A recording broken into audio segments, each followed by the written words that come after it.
प्रिय विद्यार्थियों, हिंदी साहित्य व्याख्यान माला में आप सभी का एक बार पुनः स्वागत है। आज हम मोहन राकेश द्वारा रचित लहरों की राजहंस नाटक की नाटकीयता पर विस्तार से चर्चा कर रहे हैं। लहरों की राजहंस आधुनिक यथार्थवादी नाट्य रचना पद्धति पर लिखा गया है और इस नाटक में इसी पद्धति के व्यवहारों और रूढ़ियों का पूरा पालन किया गया है। एक ही दृश्य बंध, जिसको सेट कहते हैं, नाटकीय कथा घटित होती है, यानी एक अंक के या दृश्य बंध या एक सेट पर ही पूरी नाटकीय घटना घटित होती है और कथा का विभाजन 3 अंकों में किया गया है। अंकों को दृश्यों में विभाजित नहीं किया गया है। यथार्थवादी नाट्य रचना पद्धति में एक दृश्यबंध और 3 अंकों वाले नाटकों का विकास आधुनिक रंगमंच के स्वरूप और प्रदर्शन की परिस्थितियों तथा साधनों के कारण हुआ है और उसके पीछे भी एक शिल्पगत अनिवार्यता। विशेष रूप से आज के जो नाटक हैं उनमें 3 दृश्यबंधों या 3 अंकों वाले एक ही दृश्यबंध और 3 अंकों की एक शिल्पगत स्थितियां स्पष्ट रूप से हम देखते हैं और उसी में लहरों के राजहंस की रचना की गई है।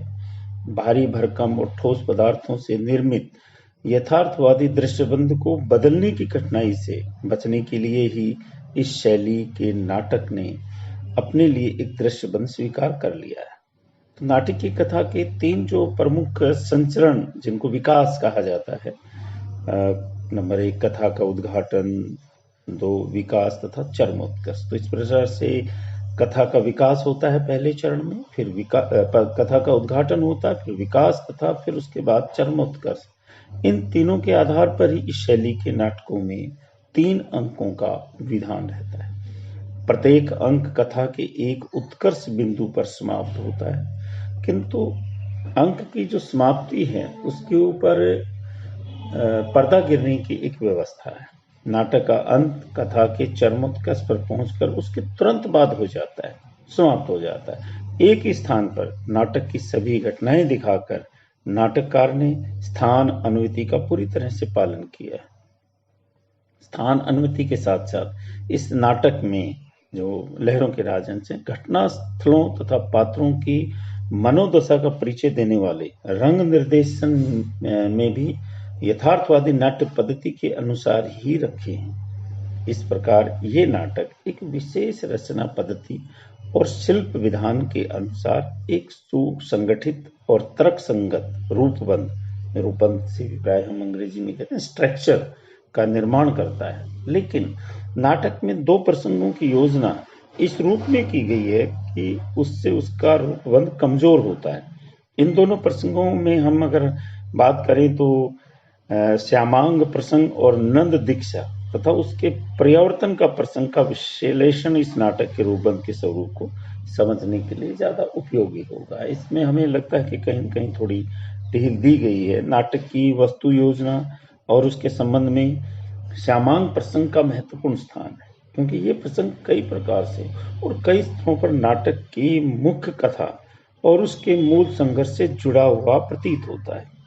अतः नाटक के हास्य और उसके रूप शिल्प को समझने के लिए इस प्रसंग के स्वरूप को समझना बहुत जरूरी है। इस संबंध में सबसे बड़ी बात यह है कि यह प्रसंग और उसका प्रयोजन उस शैली के नाटकों के गौण कथानक से भिन्न है, जिसमें मुख्य कथानक के साथ साथ गौण कथानक चलता रहता है और जो नाटक के समूचे रूपबंध में यानी स्ट्रक्चर में समन्वित होकर कथानक की बनावट का अंग नहीं बन पाता और जो अपनी स्वतंत्र सत्ता के साथ केवल मूल नाटक का प्रतिरूप प्रस्तुत करके नाटकीय संघर्ष के एक प्रकार के कृत्रिम और अविश्वसनीय स्तर की सृष्टि करता है।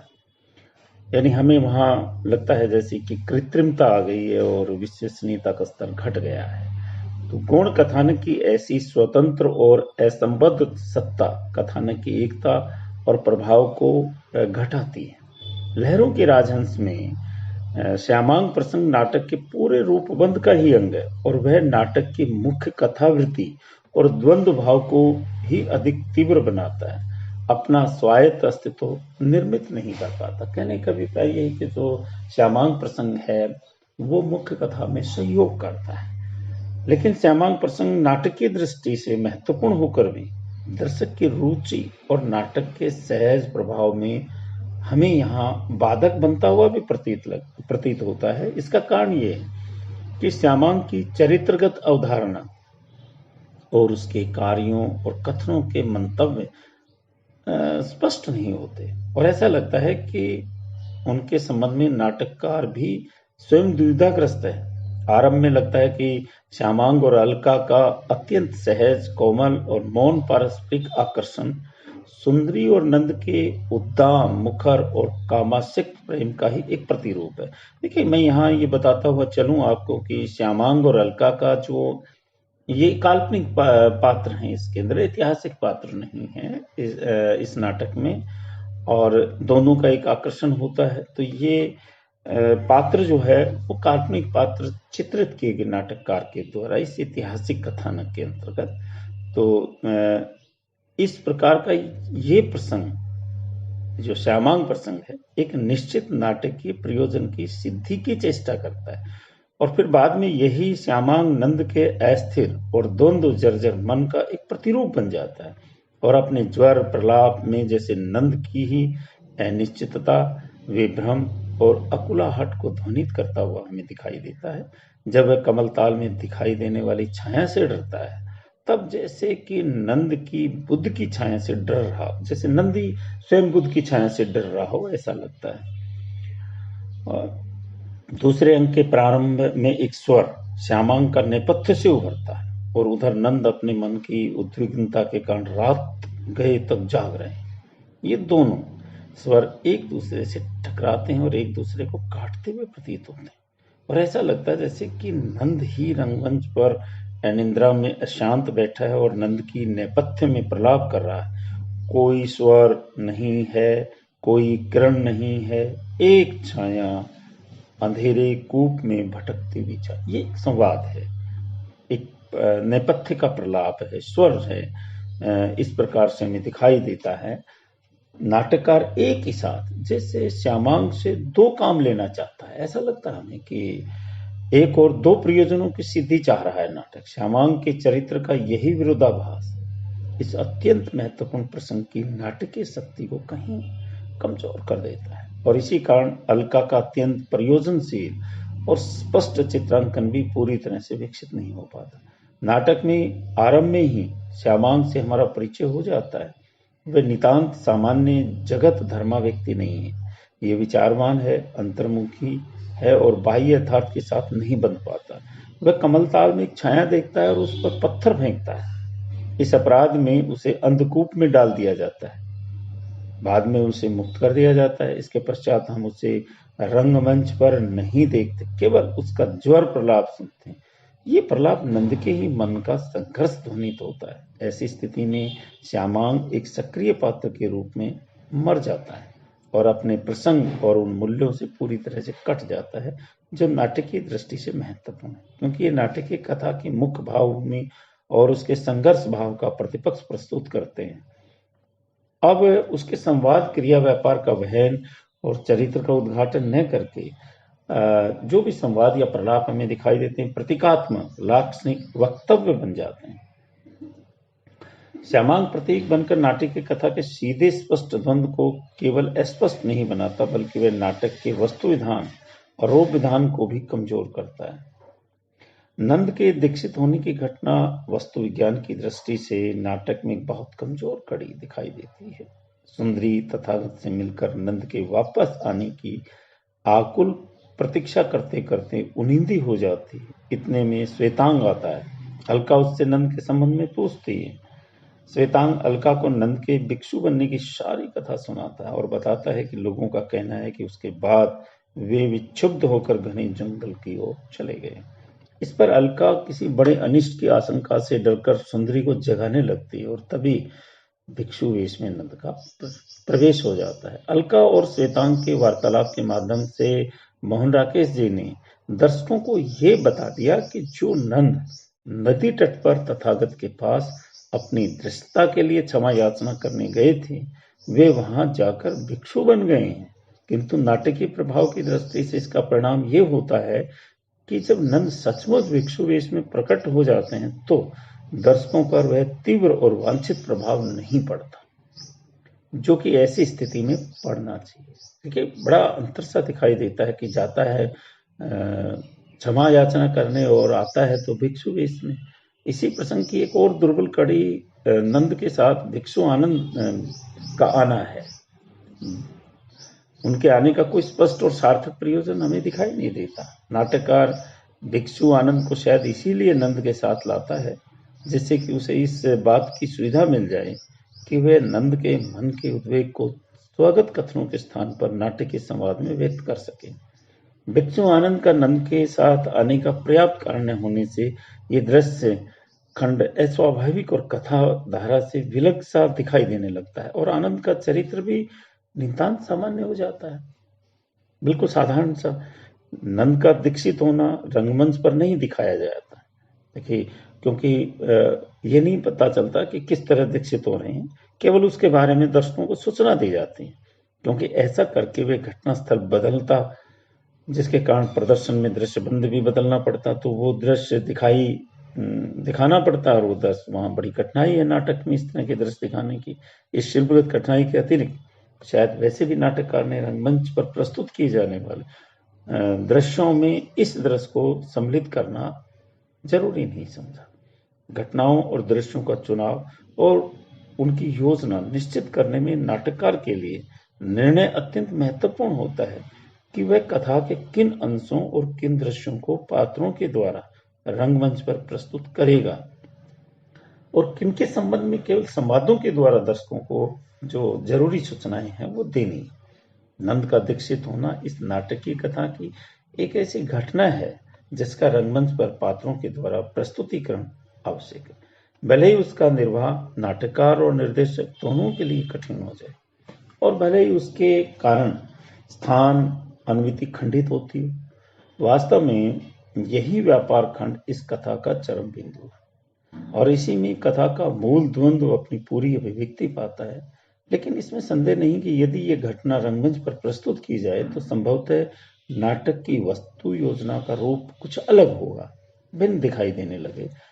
मैं समझता हूँ कि हमारे नाटककारों को ऐसे कथानक लेकर कुछ ऐसे ही सशक्त प्रयोग करने होंगे, तभी नया नाटक एक दृश्यवन और 3 अंकों वाले नाटकों के संकुचित रूप विधान से मुक्त हो सकेगा और उसमें जो बड़े महाकाव्योचित व्यापकता और विस्तार भी संभव हो पाएगा। इसी संदर्भ में एक और तो जर्मनी के नाटककार जो प्रसिद्ध नाटककार हैं ब्रखेत के नाटकों और दूसरी ओर अपनी ही संस्कृत और लोक नाट्य परंपराओं का यहाँ उल्लेख किया जा सकता है, जिसमें नाटक की कथा और पात्रों को अवंती धर्मी ऋचु रेखा में प्रस्तुत न करके सीधी रेखा में प्रस्तुत न करके कई धरातलों पर प्रस्तुत किया जा सकता है या किया जाता रहा है। नाटक के अंत के संबंध में भी एक महत्वपूर्ण प्रश्न उठता है। नंद जब भिक्षु बनकर वापस लौटता है तो वह सुंदरी से बिना मिले लौट जाता है। इस प्रकार आकर लौट जाने के एक कथाभिप्राय का अनुसरण लेखक ने आषाढ़ का एक दिन में, जो इनका पहला नाटक है मोहन राकेश जी का, में भी किया है। उन्होंने इसी तरह से कालिदास और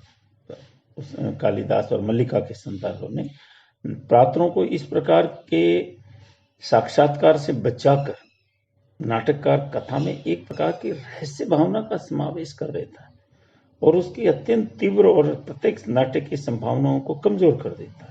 और फिर जिस प्रकार नाटक का अंत होता है उसमें नंद और सुंदरी का अंतर्द्वंद जैसे सहसा अपनी भूमि और अपना अर्थ ही खो देता है और तब लगने लगता है कि पात्र अपनी परिस्थितियों और अपनी नियति से पूरी शक्ति और आस्था के साथ अंत तक नहीं लड़ सके। यानी जिस धारणा अवधारणा और जिस उद्देश्य को लेकर के पात्र चलता है, अपनी भावभूमि को लेकर के चलता है, शायद वो अंत तक उसके साथ नहीं टिका रह पाता है या अंत तक उसे छोड़ देता। और ये इस प्रकार की जो अनुभूति है वो नाटक के दर्शकों के लिए सबसे बड़ी घातक सिद्ध होती है। नाटक के संवाद सुगठित, प्रयोजनशील और काव्यश्री से समृद्ध हैं, बड़े अच्छे हैं, छोटे हैं, सुखद हैं। और काव्यपूर्ण नाटक के संवाद लिखने में तो मोहन राकेश जी का कोई शानी नहीं, वो बड़े ही कुशल, अत्यंत कुशलता के साथ इस तरह के संवादों की रचना करते, इसमें कोई शक नहीं है। आषाढ़ का एक दिन में भी उन्होंने मल्लिका के सौगत कथन बहुत सुंदर लिखे। पाठकों और मैं यहाँ विद्यार्थियों से कहना चाहूँगा कि मोहन राकेश के जो तीनों नाटक हैं उनमें सबसे पहला नाटक आषाढ़ का एक दिन, दूसरा लहरों के राजहंस और तीसरा आधे अधूरे, ये बहुत ही उत्तम कोटि के नाटक हैं। पाठकों और दर्शकों दोनों ने ही जो आषाढ़ के एक दिन के मल्लिका के स्वागत कथनों में इतना रस लिया है कि जिसमें उन्हें मतलब बहुत स्वाभाविकता प्रतीत होने लगती है। और भले हिंदी के नाट्य समीक्षक ने स्वागत कथनों को नाटकों से वर्जित कर रखा हो, इस नाटक में जो लहरों के राजहंस में सुंदरी का श्रृंगार प्रश्न पढ़कर स्कंदगुप्त और देवसेना का प्रणय प्रसंग भी याद आने लगता है। जो स्कंदगुप्त है जयशंकर प्रसाद जी का, तो मोहन राकेश ने अपने पहले नाटक आषाढ़ का एक दिन में कोई 3 दशकों के बाद नाटक में फिर से उस काव्य तत्व और उन साहित्यिक गुणों को प्रतिष्ठित किया जिसको प्रसाद के बाद यथार्थवादी नाट्य परंपरा ने नाटक से निर्वासित कर दिया था, वंचित कर दिया था। आषाढ़ का एक दिन कई स्थानों और कई प्रदर्शन शैलियों में रंगमंच पर सफलता के साथ खेला गया और स्कंदगुप्त, कोणार्क तथा अंधायुग की परंपरा में श्रेष्ठ नाट्य कृति स्वीकार हुआ। हम ये मानते हैं कि लहरों के राजहंस भी इसी परंपरा में एक स्थान निर्मित करता है तथा अध्ययन कक्षों और रंगशालाओं में हिंदी के पाठक और दर्शक दोनों को ही रस प्रदान करता है। इस तरह से हम देखते हैं कि कुछ जो नाटकीय शैली में कुछ कहीं न कहीं नाटककार में एक पूर्णता नहीं होती है, कहीं कहीं उसकी समीक्षा करते हुए हमें ये देखना चाहिए कि कहाँ नाटक की नाटकीयता में कमजोरी है और कहाँ वो प्रभावशाली ढंग से अपनी बात को रख पाता है। तो ऐसी इस दृष्टि से अगर हम कहें तो जो पौराणिक या जैसे प्रसाद के नाटकों में जो नाटकीयता थी उससे कहीं अधिक विकसित नाटकीय शैली मोहन राकेश के नाटकों में दिखाई देती है, जिसका प्रारंभ वो आषाढ़ के एक दिन में करते हैं। लहरों के राजहंस में भी उसी सफल नाटकीय शैली का प्रयोग उन्होंने किया है और अंत का उनका नाटक तो बहुत ही उत्कृष्ट शैली का है। आधे अधूरे तो ये कह सकते हैं, हम बड़े गर्व के साथ कह सकते हैं कि हिंदी नाट्य कला में उनका कोई शानी नहीं है, बहुत महत्वपूर्ण नाटक है। पूरी आधुनिक जो शिल्पगत सौंदर्य है उस नाटक में हमें दिखाई देता है। इस तरह से हम यहाँ स्पष्ट रूप से कह सकते हैं कि लहरों के राजहंस में नाटककार मोहन राकेश ने शिल्पगत नाटकीयता के सौंदर्य की भरपूर उसको प्रस्तुत करने का प्रयास किया है। आज इतना ही, धन्यवाद। आगे हम और एकांकी पर चर्चा करेंगे या अन्य विषयों पर चर्चा करेंगे। धन्यवाद।